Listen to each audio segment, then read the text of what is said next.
beach. Let's see here. Trying to make this thing happen for more live stream.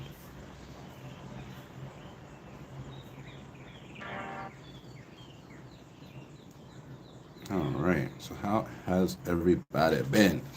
We are talking about our generational wealth trust funds. Remember, we're committed to getting 100 of them done by the end of the year. So we're all on top of that. One last thing here, and we'll be ready to go. Technology, huh?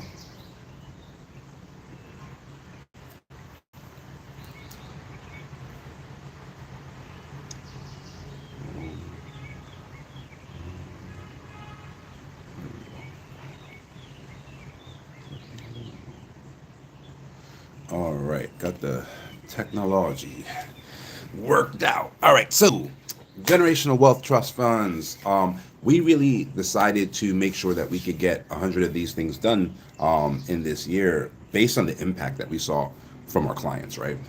So the impact was immense. And so we said, all right, this seems to actually have the greatest community and family impact of everything that we do, right? And so let's lean into that a little bit. It's not necessarily our most profitable part of the business, right? So, when you're strategizing these things and you're with the team, there's always a little bit of pushback there, right? But it has the greatest impact, right? So even though it's not the most profitable thing we do, it's the most impactful thing we do for sure, right?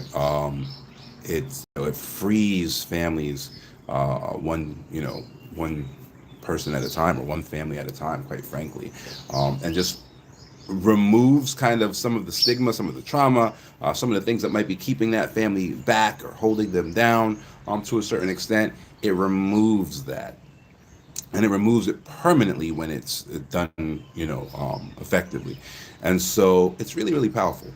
It's definitely our most feel good thing that we do. Super duper powerful in that respect. And so we decided to lean into it, right? And so right now, I think we're at 12. I think we're at 12. 12.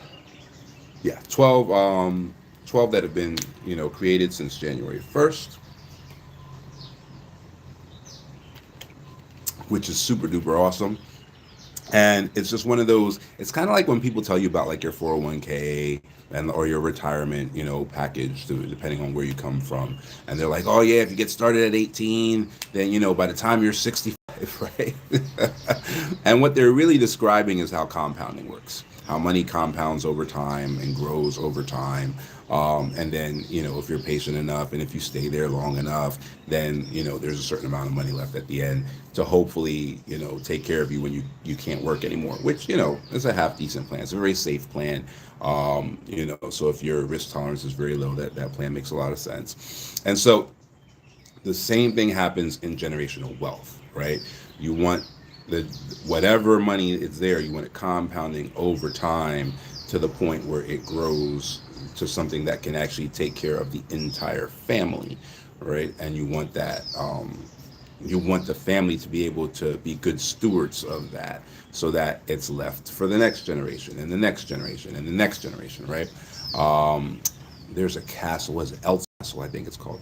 There's an Eltz Castle in Germany.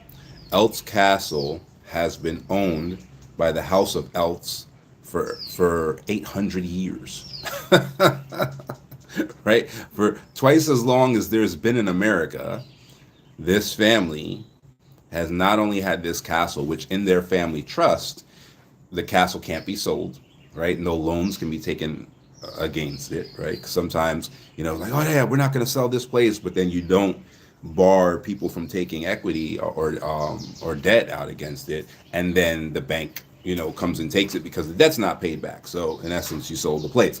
So they can't sell it, they can't take that out against it, none of that. It stays in the family.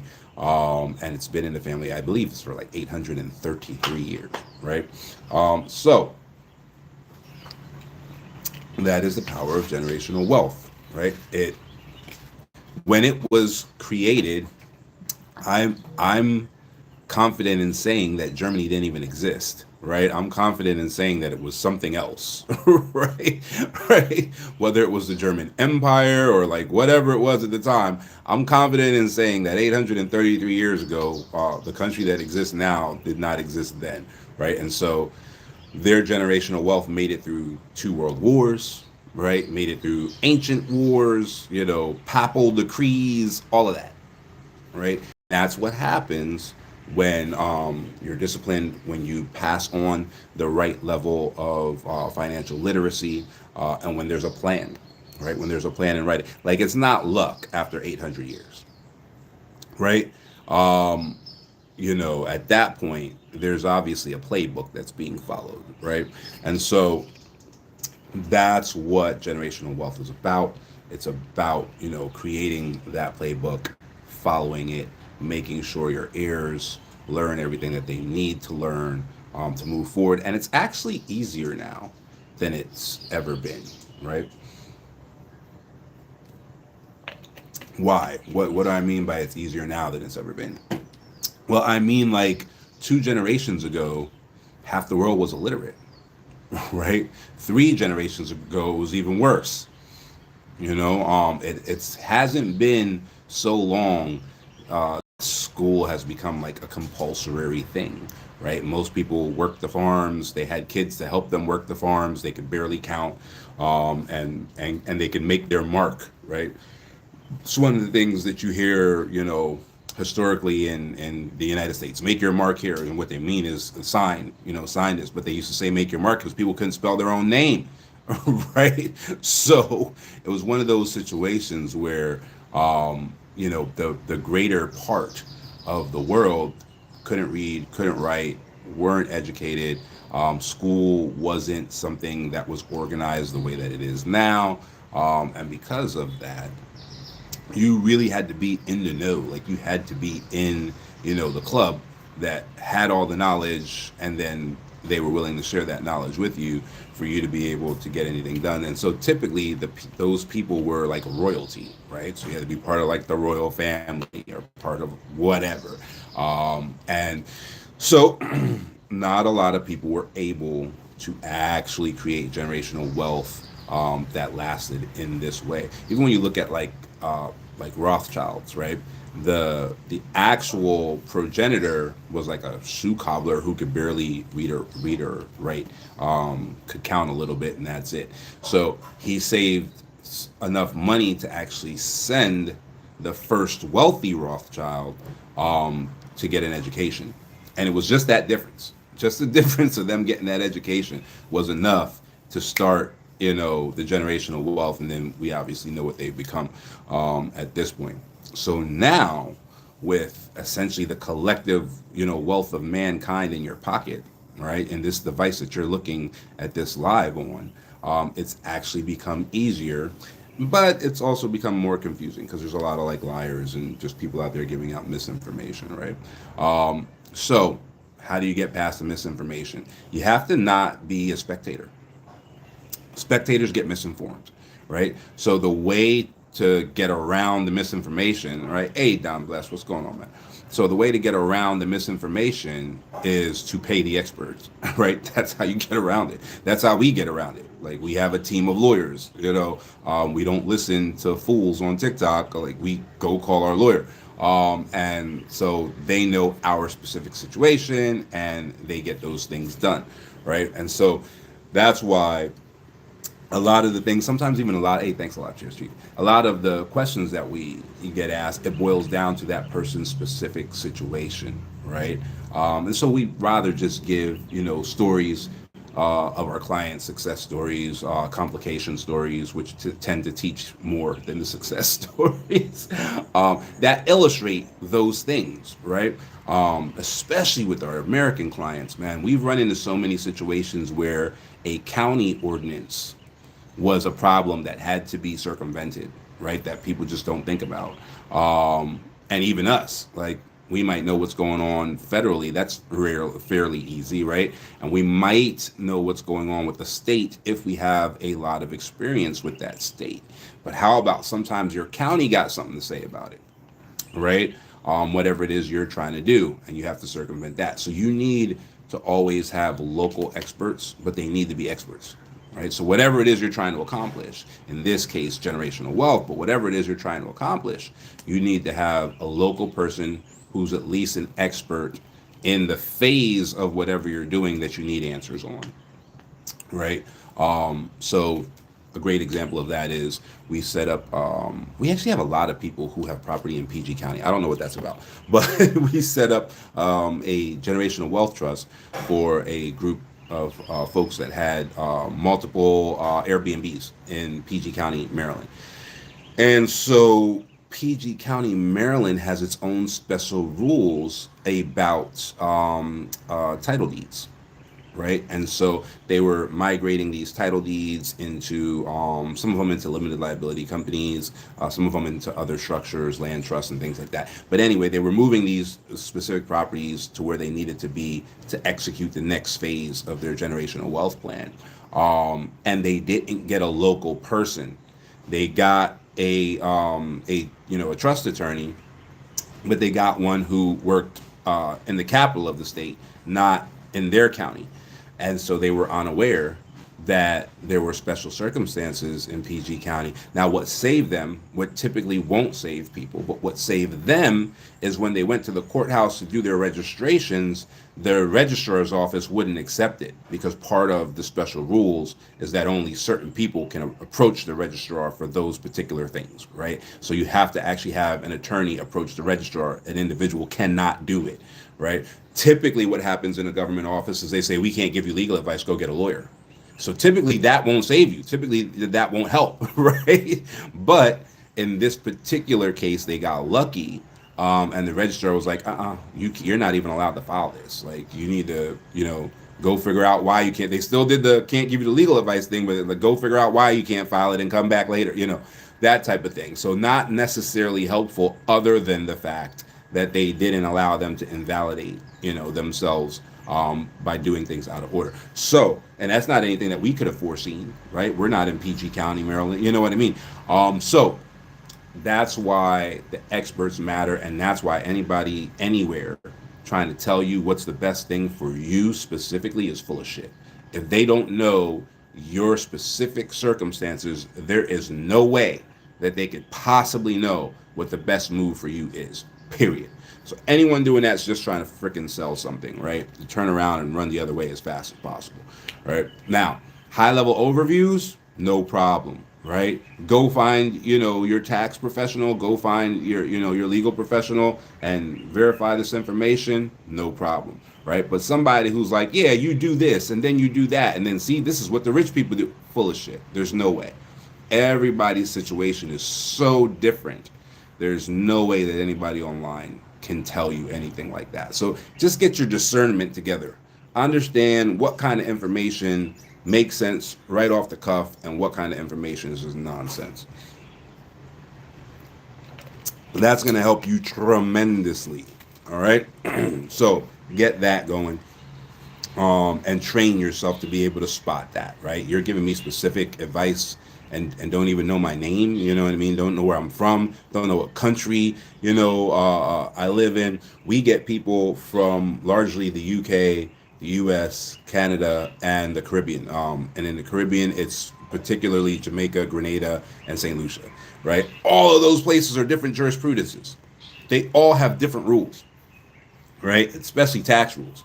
Right, Americans' tax rules are the worst. So there's no way I can sit up here and point at a camera and be like, what you need to do is. It doesn't work that way, right? So just get that level of discernment down. All right, we're done with that. All right, so moving on. The high level overview of your generational wealth is you need a generational wealth vehicle. All right, we use offshore non-grantor, foreign settled, foreign funded trusts. We do that because that is the standard that the American tax authorities require to essentially ignore that the trust exists. Okay, again, talk to your own tax people to see how your situation fits that situation, because sometimes people have different corporations and stuff that they already own, and there's a better way or a different way to do that. But in general, that's what fits most of our clients, especially the American clients. All right. And so, what you're doing is you're wrapping everything in that structure, okay, to make sure that you get the highest kind of level of protection. Now, again, there are plenty of people that those structures don't matter to them, okay, because they already have other things going on. Maybe they already have offshore trusts that are owned by a U.S. C corp. That's a whole different dynamic, right? It's a whole different dynamic. So make sure that your local team is on point. You're going to need them, okay? Don't cut corners, especially not in the beginning. Make sure your local team is on point. That's how we do things. If somebody wants a grantor trust, which is the opposite of what I just said, because of for whatever reason that's going on, in their life and in their setup, then we've done that as well. About 20% of our offshore trusts are grantor, and about 80% are non-grantor, foreign settled trusts and foreign funded, right? So the big kind of break there is if no assets from your home jurisdiction are going into the trust. And this is primarily an American thing, but it matters in the UK as well. So if no assets from your home jurisdiction are going into the trust, then there's a possibility that by your local, at least federal or national tax laws, that you don't have a tax liability on that trust in your home jurisdiction, because nothing from the home jurisdiction was involved in creating the trust, right? So there's a separation there, right? There's a good separation there. Now, typically what you need is the ability to pass something called the substance rule. Okay, you go to irs.gov if you're American, and you can type substance rule into the search bar, and it'll break down what the IRS substance rule is. But the IRS essentially figures out whether or not what you're doing is right and legal by placing whatever you're doing inside of these things that they call tests. And they have these rules for these tests. So it might be the arm's length test. It might be the substance test. It might be the physical presence test. They have all these tests. They have hundreds of tests. And the test is how you figure out whether you're, following the law or you're breaking the law, right? Not what the wording in the tax code says. That doesn't matter.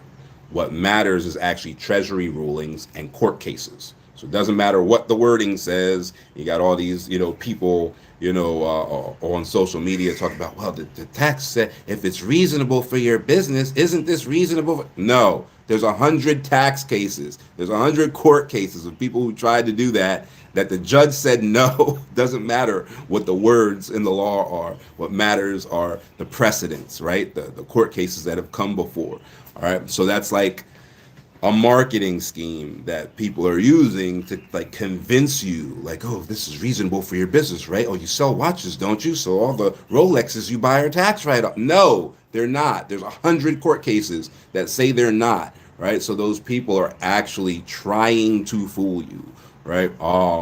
And just being disingenuous the whole way around, right? So that's why you need like your local, professionals, because people can talk and sound nice all day long, and just fool you into believing whatever it is they're saying, and then you can mess yourself up badly. So there are all these tests. You want to be able to actually pass the test, right? You not just like wordplay, like, well, it says this, and so technically I did that. No, you're going to go to jail.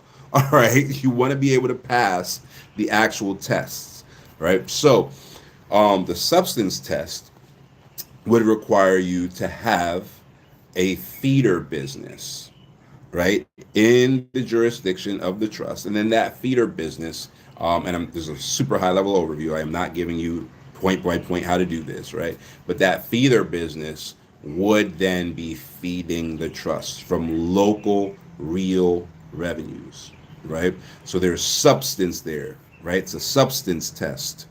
If you fail the substance test, they can brush aside any of the little creative, funky things that you put in place. Well, I have the trust here that's owned by a company here that's owned by a life insurance here. Blah, blah, blah. They can just do this. None of that shit matters. Now what? But TikTok told me. Yeah, go to jail. Right? That's the way that works. So you want to make sure that your stuff is real. It's not just some bullshit, that you're getting fancy with wordplay or you've created 300 different companies to try and hide. None of that works. If any of that worked, all of your highest level people would be doing it. None of that works, right? So you want to make sure that what you're doing is real. That's the actual cheat code. That's the actual loophole, is to make sure that the things you're doing are real, that they have substance. All right. And that's what the substance test is for. Okay. So if that's what you're looking for, if you're looking for like some little cute wordplay bullshit to do, and like, oh, well, technically I'm doing, no, this is not for you. Just swipe and go somewhere else. Right. If you're actually trying to create a family dynasty and actually have family generational wealth that's real, that will, last the test of time and, be perpetual, then that's what we're talking about. And it takes work and it takes understanding, and it takes you setting this thing up right. So you need substance. The beautiful thing, though, is family offices count as substance. Okay. Now, in some jurisprudences, a family office can be a very expensive kind of endeavor, right? So you hear people say stuff like, "Oh, you need $30 million to start a family office." That's bullshit. All right. You can start a family office at $10 if you can start a family office with $10, right? There's no minimum or maximum, number to starting a family office. Okay. But it has to be a legit family office. The beauty is, if you are trying to build out generational wealth for your family, then you already have the will to operate the office, right? Because how do you generate the wealth? It has to compound, right? How does it compound? You got to make investments, right? So there's already somebody, typically the trustee, right? But there's already somebody making investments on your family's behalf.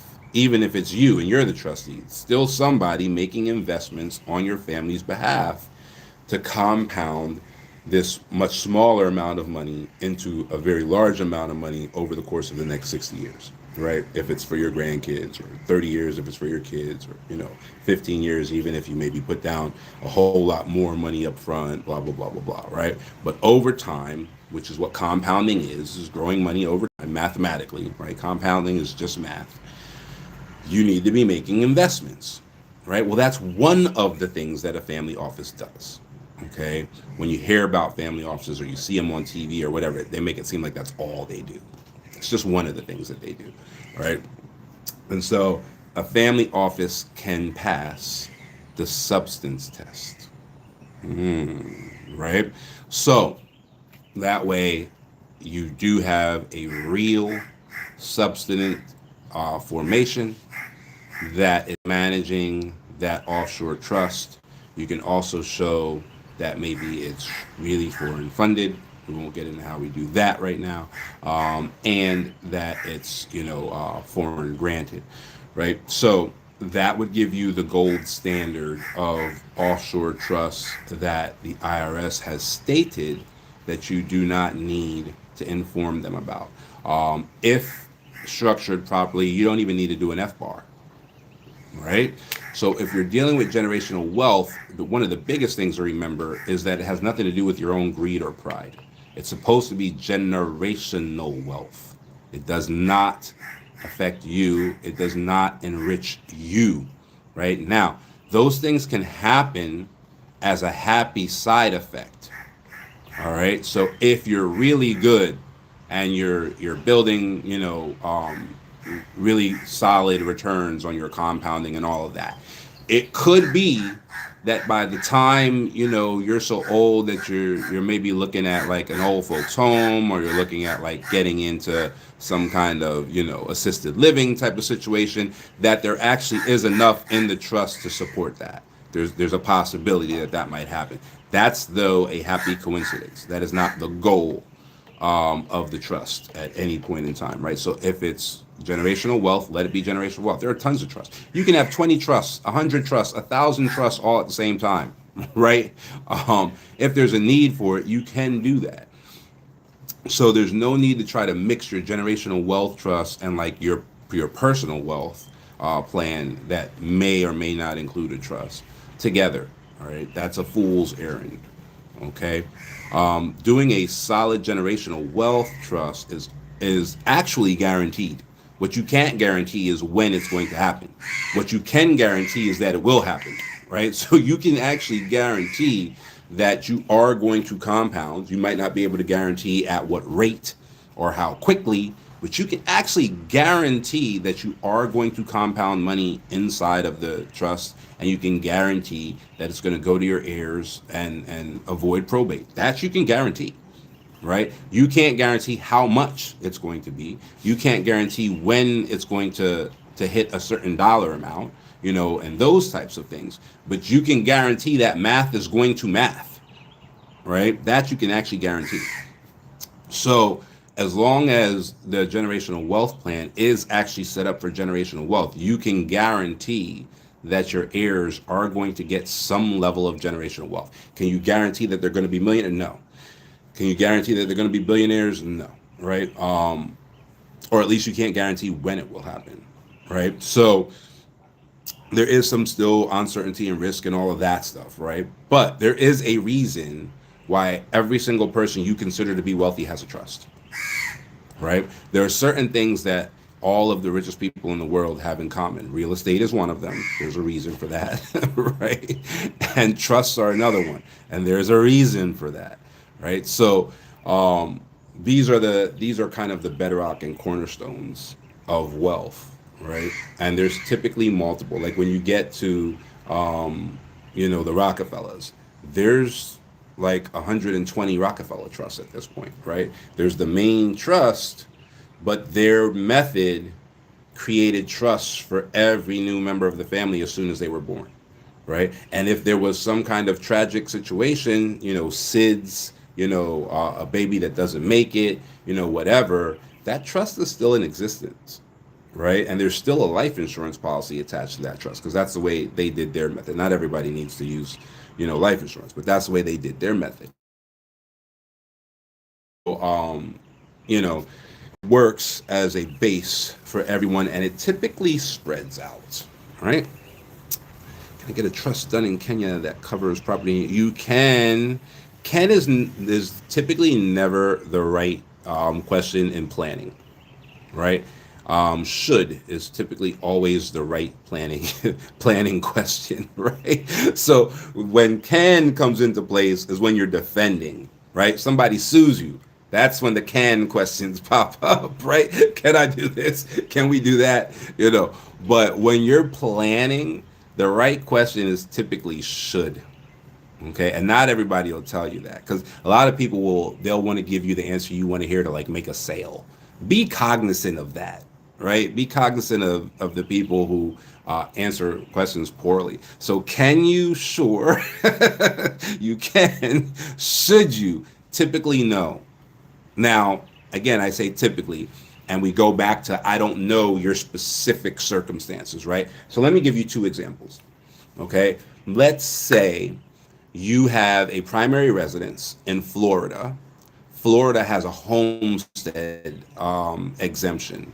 So you have a primary residence in Florida. It's not a business. It's still where you're registered in the United States because Florida has no personal income tax. Since Florida has no personal income tax, that means that while you live outside of the United States, Florida is not trying to get state tax returns from you. So it's a safe place to have an address, even when you don't live in the U.S. Okay, great. So you have a homestead there. It's your primary residence. You own no other residence. It's where your voter registration is. It's where all your bills are at, blah, blah, blah, blah, blah. Okay, awesome. Now, if you move that property into the foreign trust, it's possible that you just lost your homestead exemption on that property. Now, what is a homestead exemption?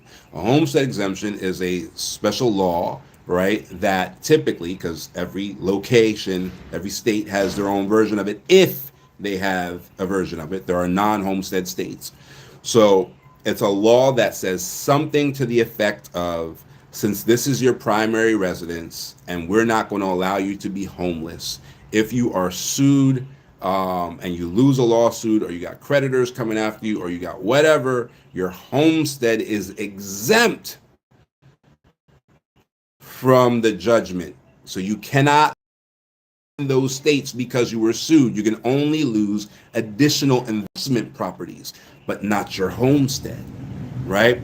So now when you no longer own the home and the trust owns the home, there's a very good possibility that that law says, an organization can't get a homestead exemption, right? And so now all of a sudden you've given up that ultimate protection that was protecting that home from any lawsuits, any creditors, any judgments by state law. Now you screwed that up, right?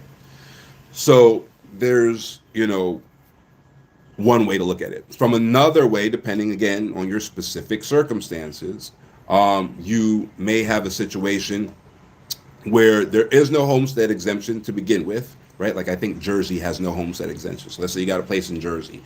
There is no homestead exemption to begin with, okay? The house is paid off, okay? All right, so now perhaps the house is paid off, okay? And now you're thinking about, let's go ahead and take that house and put it into the offshore trust. Remember, domestic trusts are different, all right? We only deal with offshore trusts. So now you're talking about putting it into this offshore trust like you asked about. You may want to equity strip that property first, because once it goes into that trust, banks may not loan against it even if their full equity is there, right? So you might lose the ability to do that. So if you're looking to tap into the equity, you might want to tap into the equity first, all right, and then put it in there. However, here's the issue though that we see with some judges and some jurisprudences, right?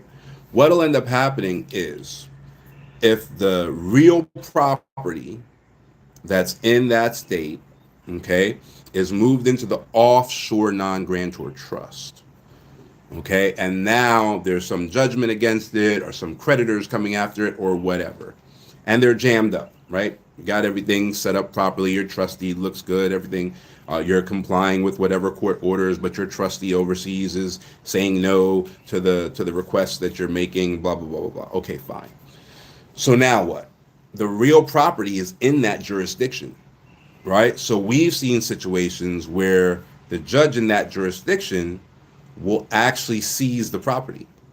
Is the seizure legal? Maybe the seizure is not legal. So how do you deal with an illegal seizure? The owner has to come to the court and file a motion that you've done something illegally, right? What happens when the trustee comes into the local jurisdiction and is standing in front of that judge? And the judge holds them in contempt of court and locks them up until they comply and dissolve the foreign trust and distribute the funds where they ordered the funds to be distributed to, right? So typically, there are exceptions that prove all rules, but typically, if you have real property in the foreign jurisdiction, that property is typically housed in a local structure. So like a local LLC from that jurisdiction, right? Not the do Wyoming and no, that's a different strategy, right? So there can be a Wyoming and all of that stuff, but that's above the local LLC that's holding that structure. And then perhaps the offshore trust is the managing member of that LLC, so on and so forth. So it really depends on exactly what it is you got going on, exactly what kind of structures you have in place already. C Corps can do things that S Corps can't, right? For example, a C Corp has something called a foreign dividend received deduction. A foreign dividend received deduction would lock in, and the foreign dividend received deduction would actually allow that C Corp to have a 100% tax-free dividend from your foreign entity, right? An S corp can't do that. Okay, so it just depends on what kind of structures you already have in place, and then you would move forward from there.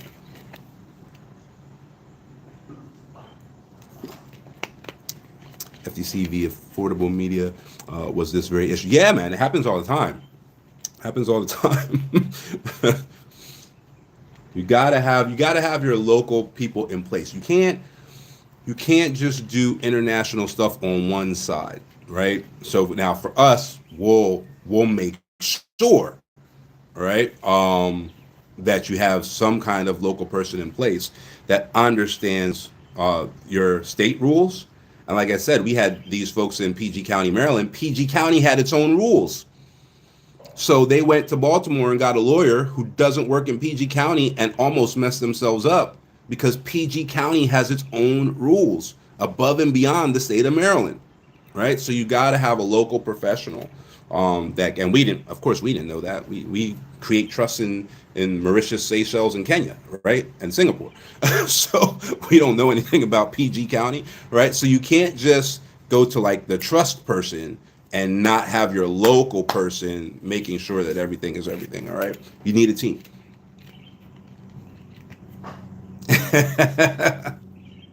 Yeah. Tons of people do. Tons of people do. You'll actually notice, I don't know like what the background is or if you've been in a lot of like corporate boardrooms, but you'll notice that C-suite people never say that. It's something they train themselves on. They never ask that question. They always ask should or why, but never can.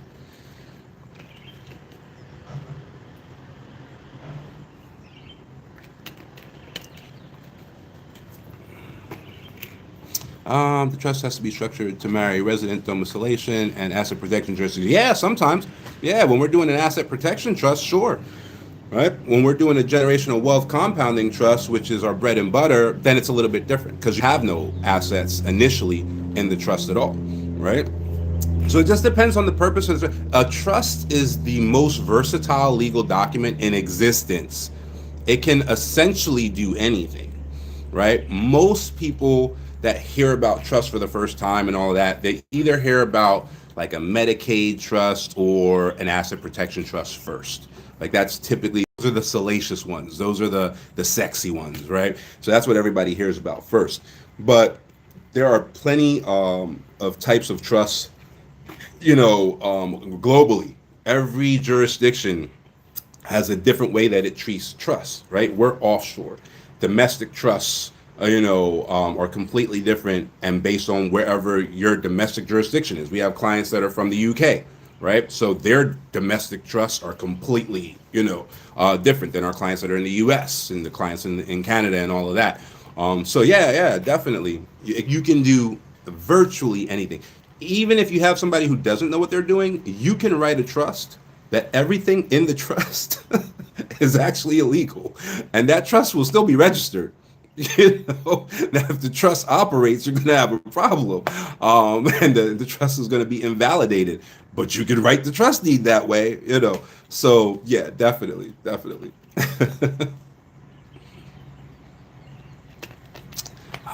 Yes, we do this. I was referring to the trust rather than the. Oh, yeah. You consider Kenya offshore? Well, for our clients, it is.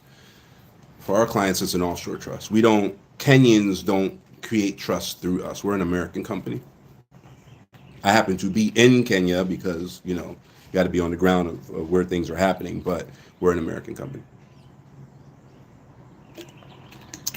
So take the equity. Maybe that's something that you got to speak to your your CPA about, right? See how you want to do it, because you might have, again, anyone who tells you what to do and doesn't know nothing about you is lying to you, right? Maybe you have stellar business credit. I don't know. I don't know anything about you. If you have stellar business credit, maybe you don't have to take the equity out first, because that's the issue. The issue with getting the equity out is if you take the real property, throw it into a corporate structure, and you have, now that corporate structure either has the full equity or even trust has the full equity. And then you go to a bank and say, give me a loan I completely own this thing, so I have 100% of the equity, but it's in this structure, regardless of what the structure may be. They may be more hesitant now to give you that loan, right?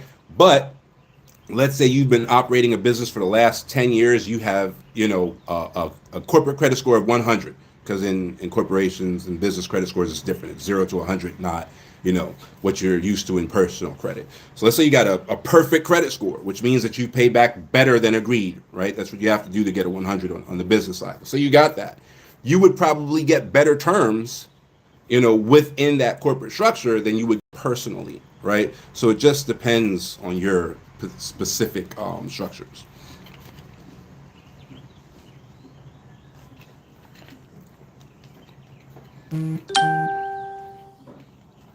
Offshore typically, maybe to Americans, but not in general. In general, globally, an offshore trust is any trust that's not in your jurisdiction. But maybe, in American like trust professional circles, maybe they're talking about the Isle of Wight or the Isle of Man, or those situations. But yeah, globally, not so much. It's anything that's outside of your jurisdiction, and it's typically strategic based on DTAs with your home jurisdiction, um, and any treaties that might be in effect. Okay, so so you run them as a sole proprietor?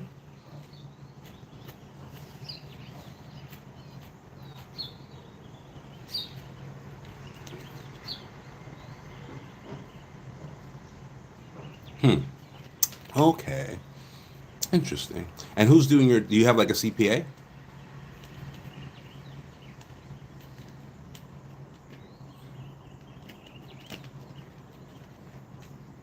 Oh, very cool. Very cool. Okay. So yeah, you want somebody, and what'd you say? They're in California. Definitely want somebody to take a look at them. So like a professional who's local to take a look at them. Oh Jesus. All right. Um, you want you want somebody who's a specialist to take a look at them, not TurboTax. And see what you got going on, because maybe like there are there are income levels and stuff like that where it maybe, especially since you're not living in the United States, since you're living abroad, maybe. However, I normally never advocate for a sole prop, um, or even a general partnership, which is a sole prop of more than one person, essentially. So there's probably a more efficient way to do it. I just can't tell you what that is because I don't have a look underneath your hood, right? So I definitely get like a specialist to take a look at it, and see what's what, and maybe even don't need to look at the tax specialist first. You can look at an industry specialist first if you want. No, you're good. Listen, I've seen much worse. But maybe if you look at like a really seasoned like property manager, right? And how do you know if they're seasoned? How do you like, vet them and all of that? Look for like real estate like meetups. Look for like real estate meetups, that especially the ones that have like virtual meetups, which started during COVID. So now a lot of them have virtual meetups. Look for that stuff, and look for the ones where real estate syndication is being discussed, right? So write that down. Real estate syndication. Now, you might not be in a position to actually get involved in syndication as an investor, because you need to be a qualified investor for that.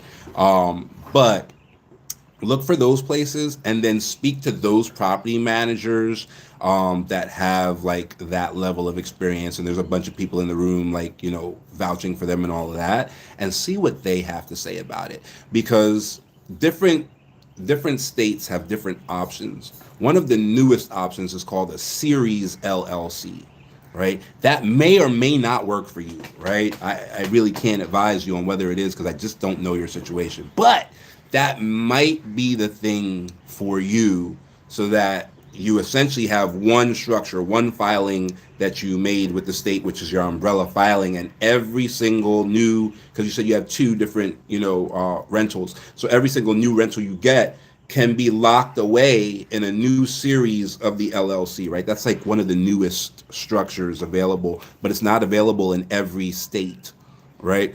But just speak to somebody on that level, see what they can do, because probably what you're going to end up eventually is you're probably going to have a property manager managing it. Because if a pipe bursts, you live on the beach in Malindi and the place is California, like what are you going to do? You're not going to go over there and fix a pipe like some landlords might do. You need a property manager in place to call the right people and right?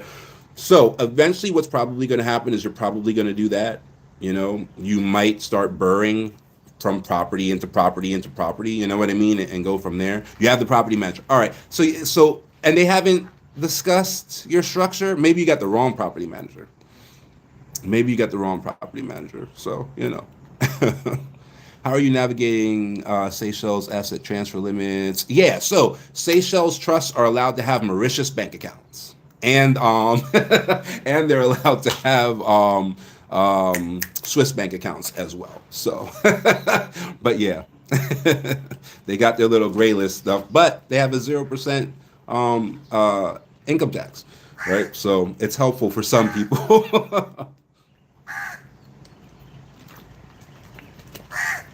Oh, it's a guy from the neighborhood. Gotcha. Listen, I had a client. Oh, it still breaks my heart. I had a client do a whole bunch of stuff with us. They built a house out here. They relocated to Kenya. They did an estate plan trust. So they had a whole trust estate, the whole nine. And then they came back and they were like, "Oh, we owed 10 grand in taxes." And we're like, "What? What do you mean 10 grand in taxes?" Like, again, I don't know your personal situation, but I know what we did. Right. And I know, what kind of, tax credits you should be looking at from what we did. Like, what are you talking about? And it was like a lady from church. So I was like, what? What do you mean? You got this lady from church doing your taxes? And I mean, I guess I don't know if she was the elder or she was a pastor's wife or I don't know. But like, they didn't want to offend this lady to the point where they paid an extra. They probably were owed 20 grand. They paid the government 10K because this person didn't know what the heck they were doing. Ugh, it was crazy. All right. So, I'll mention. Somewhat. You know what? That's in the West, Errol. But I do know what you're saying. I acknowledge that is, very true on the West. Our folks that use Seychelles and Mauritius are typically doing business in Singapore, China, and Hong Kong. So we have a divide. It all depends on what those people need. In either case, even if the tax benefits corp, then their funding would go through Switzerland. But typically, if they're on that side, now we're talking about looking at Nevis and the Cook Islands, and because they're on that side. Yeah. No, we totally get it. Typically, what ends up happening is the folks that we deal with the most are leaving the West, right? So they're leaving the West and coming to live in Kenya, or they're leaving the West and setting up assets here in Kenya. We do a lot of passport portfolios. So those people typically end up, at least one branch ends up in Singapore, typically. So they choose a female member of the family at some point. That female member of the family will give up all other citizenships, because as that's a requirement, and become Singaporean. And then that female member of the family will then run the family office from Singapore and get all of the Singaporean incentives. The incentives are pretty wild in Singapore.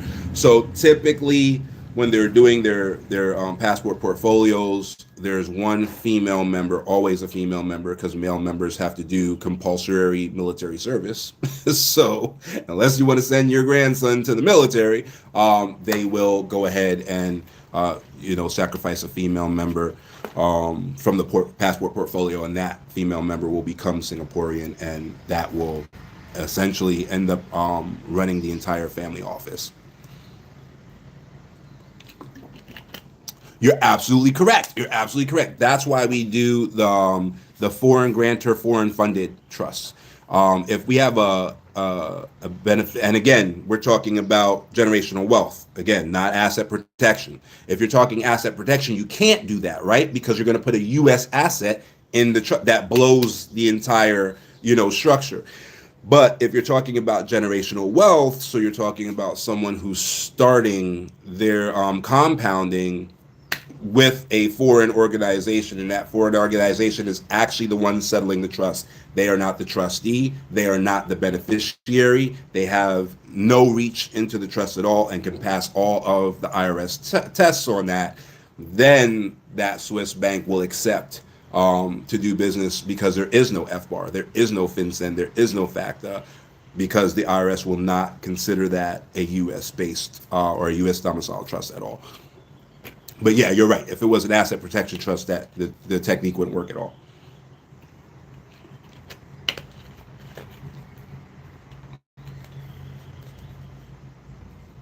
Yes, we can meet the subsistence test. That's the test that we utilize anytime it's challenged, and we can meet it. So yeah, it's foreign settled and foreign funded. And it's typically, again, because it's generational wealth, it's typically either the children or the grandchildren who become the first beneficiaries. A lot of our clients don't even have those children yet, right? So a lot of our clients are like on the ball, like they just got married, they don't have any kids, and they're setting up a trust for their grandchildren. And there are no U.S. assets that go into the settling of that trust.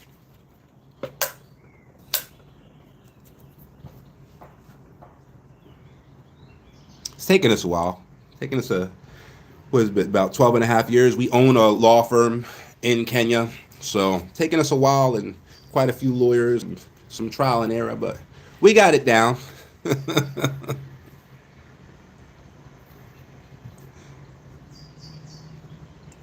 Yeah, no, there's everything when it comes to the IRS side of things, everything's a test. There's always some sort of test, whether it's the arm's length deal test, whether it's the physical presence test, and these are just the types of tests that we deal with because we're overseas. So, but there's always a test that lets you know whether or not what you're doing is solid, or there's something that they refer to as, or what is it called, form over function, right? So you can have all these structures in place, but if you can't pass the test, they just disregard them. You can have 100 companies in between you, and if it doesn't pass the test, it's like they don't even exist. And then you got problems, because now you're getting fined for every year that it's been in existence, and every year that you didn't file the right paperwork and the blah blah blah blah blah. So you got to make sure that you're on it.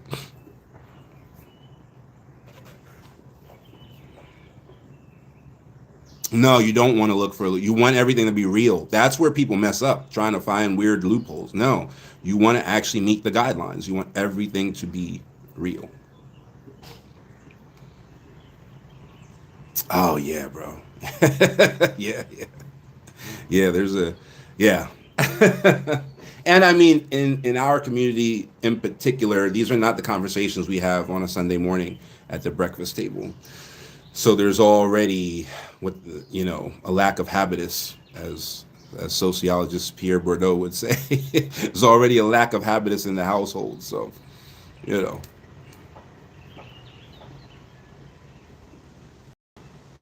yeah. No, so it's not the most profitable part of our business. That's true, but it's the most impactful part of our business. So this year we decided to set a goal that we're going to do 100 new generational wealth trusts, right?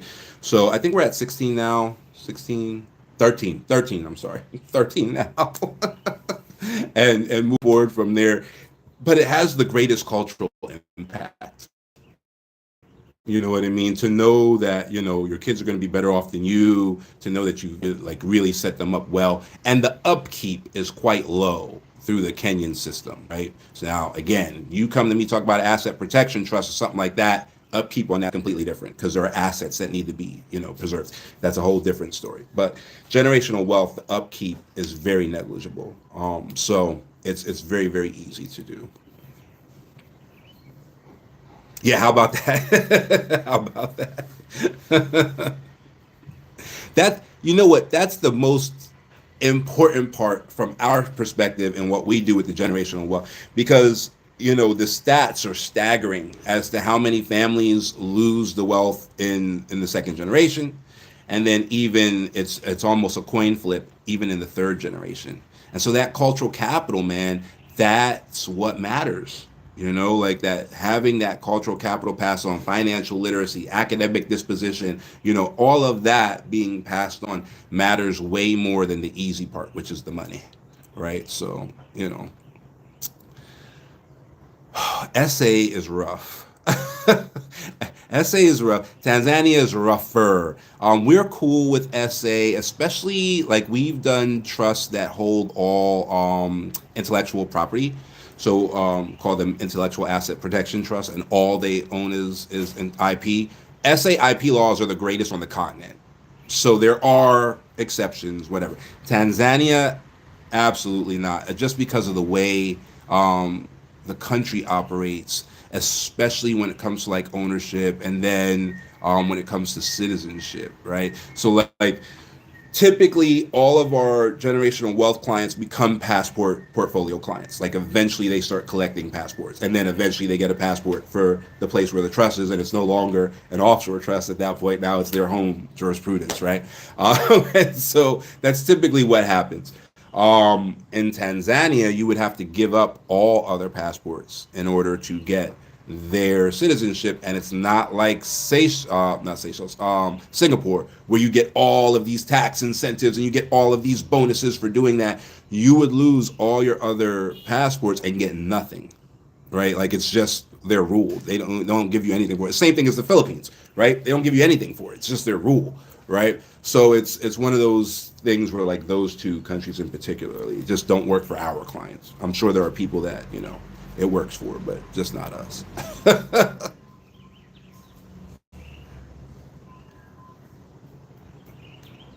Yeah, yeah. If you're gonna give up citizenship for another country's citizenship, they need to be like buying that. They need to be giving you something, some kind of incentives in order for you to do that. Especially if you have, 5 or 6 passports, right? Because the purpose of those passports isn't to like flex that you have 5 or 6 passports.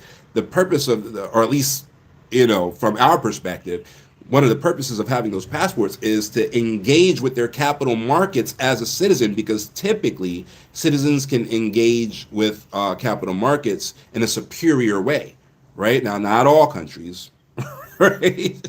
Right? Foreign brokerage accounts don't pay any U.S. taxes other than on dividends. So actually, in the United States, the argument could be made that foreigners engage with the capital markets in a superior way. But in most countries, you can engage in your own capital markets in a superior way to a foreigner. So that's the real point of having a passport portfolio, right? Something that the Rockefellers taught us all quite well. That's the problem with most American passports. I'm hoping this improves. Yeah, I hear you. Yep, absolutely. Grenada is one of the passports that almost every single one of our clients get. Absolutely. Because that access to the EC bank and the EC dollar is amazing. You know what I mean? Vanuatu is also another one that typically all of our people get. A lot of folks do get a Kenyan if they started with generational wealth. If they came from somewhere else, then maybe Kenyan doesn't matter to them. And typically, anyone who gets to about the $30 million net worth mark, right? They get to that point where they really need a dedicated family office. At that point, then they start looking at which one of the ladies is going to become Singaporean.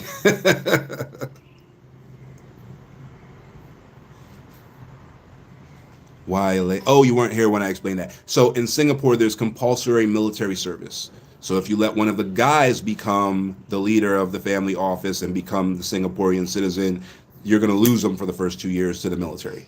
If you let it be a lady, they're exempt from military service. So any serious family that's doing that, they groom one of the ladies to take over the family office, and then that person essentially becomes a new branch of the family.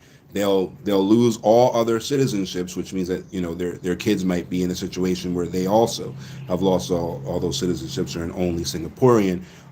But that branch of the family now effectively runs the family office for the entire family. until another country outdoes Singapore in the incentives that they give for family offices. How to get in contact? There is some synergy here. Yeah, yeah, yeah, for sure.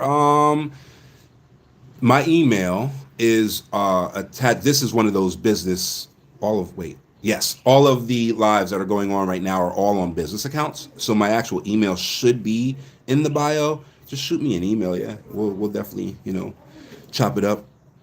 Always cool with cooperating.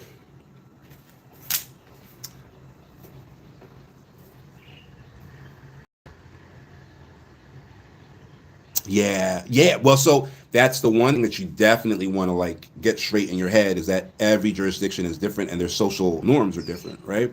So, like for example, coming to Kenya, one of the requirements on their residency permit is that you have to be 35 years old or older, right? So, since that's one of the requirements, like in the U.S., that might be considered like age discrimination or whatever, but that's a legal requirement here, right? So, definitely, like you gotta wrap around your head that your local norms might not be the norms everywhere else.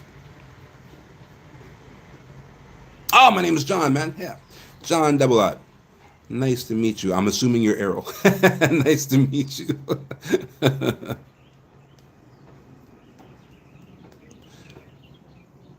Yeah, yeah, yeah, yeah, definitely. Yep.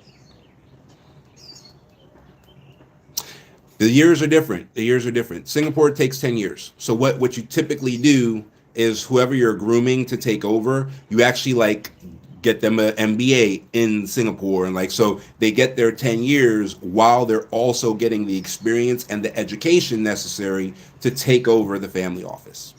And so it's all very strategic. It's all very calculated. This isn't guesswork. You want to make sure that everything happens the way that you want it to happen. Yeah, man, definitely, definitely. Go ahead, shoot me that email, man, and I'll definitely reach back out to you. Just like put in there somewhere that it's Errol. I'll remember the name. Actually, my best friend, may he rest in peace. His name was Errol Morrison. So I'll definitely remember the name, and we'll go from there.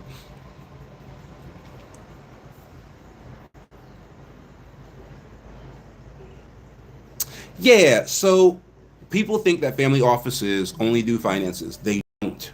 So a full family office, you typically do need 10 million net worth. We're not talking about cash, net worth.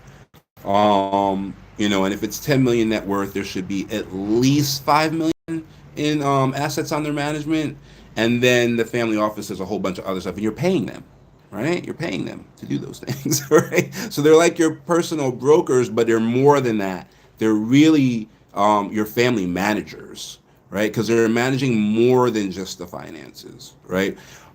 So that's why the numbers seem so high, but they're really not. Like if you're actually moving forward, liquid they would be. That's true. But if you have a quadplex and a duplex, what's your net worth? 1.2, 1.3 million, right? Now you could owe on both of those. You could have a mortgage on each and every one of them, but your net worth is definitely, closer to 1.5 million, depending on where that is. If you're in California, your net worth's like $5 million. You got a quadplex and a duplex, right? If you're in Allentown, Pennsylvania, right? Remember Billy Joel, right? If you're in Allentown, Pennsylvania, then you might be at like $1.5 million, right? But so it's that, right? I know we hear millions and we think about Ferraris and stuff, but you'll find a lot of real estate multi-millionaires who are cash poor because that's what real estate does to you. Right? That's how you actually figure out whether somebody's like legitly in real estate or not. If they're talking like they're cash heavy but they're burring real estate, they're lying. Right? Real estate will make you cash poor like that, but your net worth will be significant, right? So don't get too caught up in the numbers, right?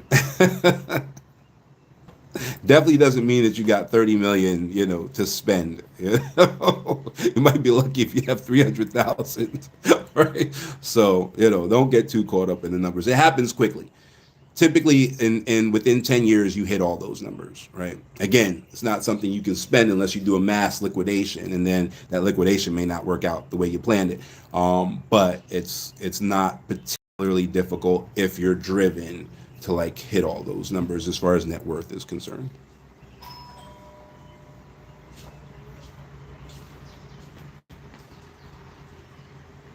Oh yeah, definitely. Well, that's one of the reasons why the trust estates on the Kenya side are so popular, right? Because we did a trust estate where we got 2 acres of beachfront. Those 2 acres of beachfront cost us like $250,000 to get, and as soon as we built the estate, it was immediately worth $13 million. Imagine that. 12 months later, the empty land that you got, now that there's a mansion on it, boom, 13 million, right? So from roughly 300, the land costs 250, and then you need your permits and all of that. So if you want to turn it into 300,000, you went from 300,000 to 13 million in 12 months. That's what happens in emerging markets, So, Danny Beach is a tourist area as well. So it's a place where tourists are coming from Europe, tourists are coming from the United States, from Canada, from the UK, and they're paying in their currency as well, right? So that helps. So it's all strategic. It's all strategic. If you're impulsive, these types of things don't typically work out for you. Got to be strategic.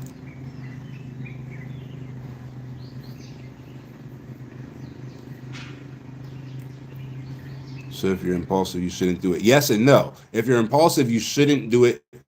You shouldn't do it. So you should hire someone to do it. That's actually if you strip away all the fluff, that's actually exactly what Warren Buffett was. People gave Warren Buffett their money, and Warren Buffett held it. And he just held it through ups and downs, and then he just rode out the market and compounded it, and he was a master at it. But the people who gave them, the money, maybe were a little bit more impulsive. Maybe with the market crash, they would have panicked and pulled everything out, like, you know what I mean? So sometimes you got to know yourself and then hire the person who's going to save you from you. Yeah, it can do that. It can do that. We've been at it, so I probably went deeper than I meant to go. But it can definitely do that.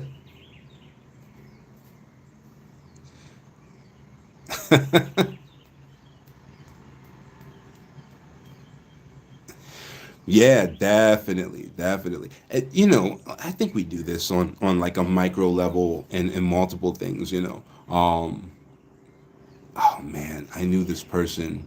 They weren't diagnosed I don't even know what the phobia is called, but the people who think that like it was a hypochondriac, the people who think that like every little thing is like a deadly illness and da da da da da. They wiped out their immune system with antibiotics. Do you know what the treatment is for that? It's called a fecal matter transplant. Someone who lives with you has to donate poop to the hospital, and they process the poop, and then they put like a hose up your nose and down into your intestinal tract because you wiped out your gut, flora and fauna by taking these all of this antibiotics that you shouldn't have touched, like you weren't sick, and so yeah, that's the treatment. I don't know if they've gotten better, but that's what the person had to go through. So it clicked after that. Like maybe I'll outsource the diagnosis of illnesses to a professional, right? So that's an extreme situation, but it's the same thing with like your finances and if you are super impulsive and you decide that you're managing it and you need to control it, and you're super impulsive or maybe even just super emotional, you're gonna end up with a fecal matter transplant. Right. So you want to just go ahead and give that to the doctor. Let the doctor figure that out. Yeah, man. I tell you what, that example stuck with me. I was like, a what? Is that a thing?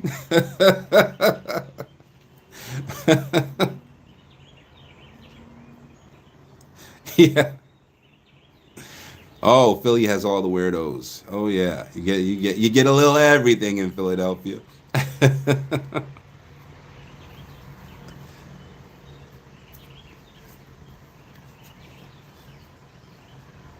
Uh-huh. That's a good question, but it does depend on you. It does depend on what you got going on. Do you have a C corp by chance? See, C corps um, are structurally more complicated come tax time, but they can do a lot. They've been around the longest, right? LLCs are series LLCs are the newest. No, that's not even true. Public benefit corporations are the newest. Public benefit corporations are the newest, and C corps are the oldest. Now, the C is just the way you're taxed, right? So C and S are about taxes. It's really just a corporation, right? But in order to get the tax benefits, your corporations have to have certain rules built into them, right? So the C corp follows certain rules, the S corp follows certain rules. Nonprofit corp, if it has a 501c3 or a 501 tax exemption, it can be C3, it can be C6, C8, C10, whatever. Um, all of those things have their own set of rules, right? And so that's what the C and the S are. It's really just a corporation or a company or a partnership, right? Those are essentially all that exists: corporations, companies, partnerships, right? And then there's the souls, but souls can even be partnerships, right? So if it's one person in a sole proprietorship, the worst situation in our opinion that you can be in. If there are two people in a sole proprietorship, that's actually called a general partnership. The worst partnership situation you could be in. That might even be worse than a sole proprietorship, right? Because there's nothing that governs those formations. They're legitimate formations. They're legitimate legal formations. But when you enter into those formations, essentially the state is in charge of how you're allowed to do business. And the state is in charge of what happens when you stop doing business, right? So definitely the worst position to put yourself in. But then beyond that, there are essentially partnerships, companies, and corporations, right? Corporations have shareholders, partnerships have partners, right? And companies have members. And so you just got to decide what works best for you. Now, in the U.S., we have a company that is allowed to be taxed as a corporation or a partnership, right? So if you have an LLC, a limited liability company, you can be taxed as an S corp. You can be taxed as a C corp. You got to make an election, right? If it's a multi-member LLC, then your default is to be taxed as a partnership.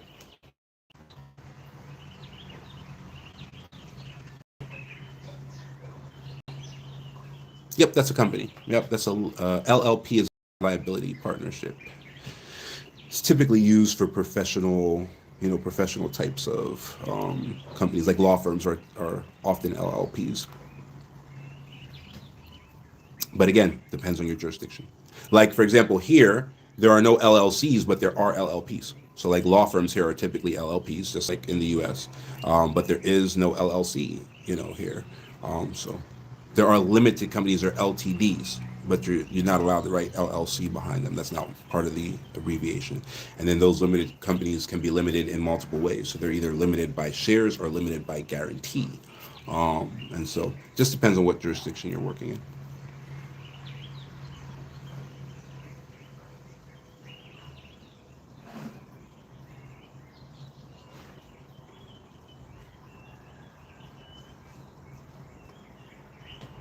Hmm. Yeah. Well, the money is always the easiest part, right? So you want to remember that the money is super easy because you can compound $100, right? We've had folks that all they put into their generational wealth trust was like $386, right? Because it's a conversion thing into local currency. So that's it. And they left that there. That's supposed to sit there for the next 60 years. And at the end of 60 years, it's supposed to be 1.1 million. Right? So it's an aggressive strategy that they've implemented, but the money is the easy part. The hard part is the cultural capital. The hard part is making sure that the financial literacy is in place. The hard part is raising heirs that can actually take care of what you've left them through the education that you've left them with. And then if you don't have the education, how do you pass the education on? There's a way to do that, but it's difficult, right? Because now you're passing on something to the next generation or the generation after that you don't even know, right? Which is essentially the point of college. When you strip everything away and you think about it, the whole point of college is you send your kids somewhere to learn something that you don't even know how to do, right? The only difference is that when you're building generational wealth families, you want this to happen between the ages of 1 and 3, right? You want certain academic dispositions to happen between the ages of 1 and 3, right? So, but it's the same concept that you outsource the education that you don't know how to provide, right? That's where governesses even come from. That's where like nannies even come from, and all of this stuff. They're not there necessarily to take the place of parentage. They're there so that examples can be made of things that you don't normally know about or talk about or discuss or even infer, and that those things can still get to your kids, right? That's why a governess and a governor are so much more prim and proper than like a nanny. You know what I mean? And typically, if you're running both of those in your household, then the governess is in charge of everything that has to do with the child, right? So the governess is in charge of all the nannies. The governess is in charge of any household. The governess is even in charge of the house manager, right? Because nothing matters more than your heirs, right? So that, and if that sentence doesn't resonate with you, then maybe generational wealth is not really your thing. Like if you don't think about your children that way, and you know what I mean, then that's a good indicator that like maybe you don't have the selflessness that's necessary to actually sacrifice yourself for the next generation to have more than you. I remember a conversation I had in it was 2001. I remember this conversation. I'll never forget it. I was speaking to a pregnant woman named Wendy. And somewhere along the conversation, she said something that was alarming. And I was like, wait a minute, don't you want your kids to have better than you? And she said, no, she doesn't want her children to have anything better than her. So that was an indication that she probably wasn't selfless enough to actually want to build generational wealth for the children. So, it happens. Different strokes for different folks. All right, it has been an hour and 17 minutes. I'm done. Any other questions from you guys?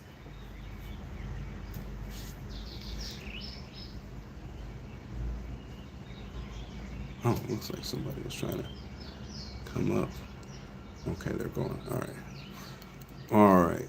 Any other questions from any of you guys? Looks like we're good. I think I will come up and just talk about the generational wealth aspects. I think I'll start the lives again for that specifically. You guys on YouTube, as you know, we're doing the little like digestible, like we've been on for what, an hour here, or going on an hour and 20 minutes. We're doing like 30-minute, 40-minute like episodes of, all of our little, sound bites and all that, so that you guys aren't sifting through these long conversations. So that will continue. But as far as the generational wealth trust funds and us trying to get to 100 of them by the end of this year, and not trying, we will get to 100 of them by the end of this year. That I think I might continue these late night lives for as far as East Coast USA is concerned, early morning lives on the Kenyan side. I think we'll keep doing that. So you may see me live like you used to, for specifically generational wealth. So it's going to be a repetitive conversation. And then YouTube side, as far as all the other things we do, that's where you're going to see the little bites of this is how we do immigration, this is how we do passport, portfolios, this is how we do that. All right, guys. Again, if you want to work with us, you can go over to our website. Our website will always let you know if we're accepting new clients. At the moment, we do not just take people's money, right? We only accept a certain amount of clients so that we can provide stellar service to everybody that we're dealing with. And when we hit that number, people are waitlisted, and we only even accept so many wait lists, right? So as soon as you go to our website, it will show you, the first thing it shows you is whether we're taking any consultations or not. We just offboarded 3 people, so I think we went from red to yellow on Friday.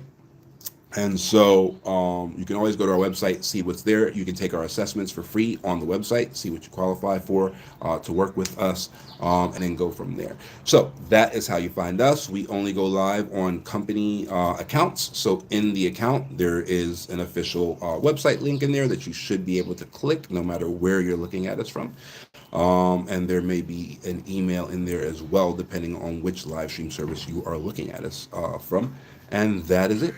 All right, guys. I will see you guys later. Thanks for hanging out with me.